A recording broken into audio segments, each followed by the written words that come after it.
unique. Il ne s'agit pas d'une opération militaire unilatérale de l'armée rwandaise, ni d'une nouvelle agression, mais plutôt de la matérialisation des accords conclus récemment entre le Rwanda et la République démocratique du Congo pour désarmer le FDLR et les Interamwe. Le gouvernement congolais, par le biais de son porte-parole, le ministre de la Communication et des Médias, Lambert Mendeo Malanga, appelle toute la population congolaise au calme et confirme cependant l'arrivée d'observateurs militaires rwandais au Nord Kivu.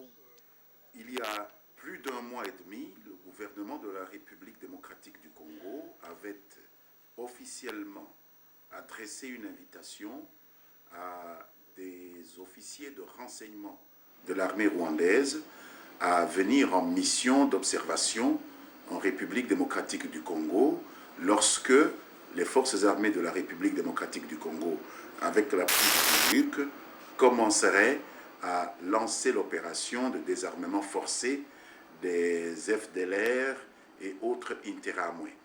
Cette opération devant commencer dans les heures qui suivent, il est tout à fait normal que cette mission d'observation débarque dans notre pays. C'est nous-mêmes qui l'avons invitée et donc ce n'est qu'une réalisation d'un plan qui a été négocié par les deux gouvernements. Pour la première fois, il y a cette synergie et nous pensons que cela ouvre de perspectives nouvelles, donne plus de chances à la réussite de cette opération.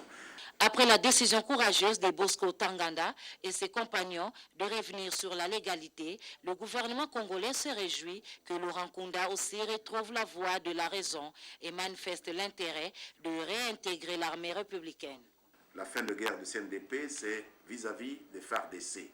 Le gouvernement n'a rien signé, c'est un sursaut de ces citoyens qui ont estimé que trop c'était trop. Qu'est-ce qui les a motivés? On va épiloguer, c'est le rôle de la presse. Nous nous contentons à prendre acte d'un fait positif pour notre pays, pour notre peuple.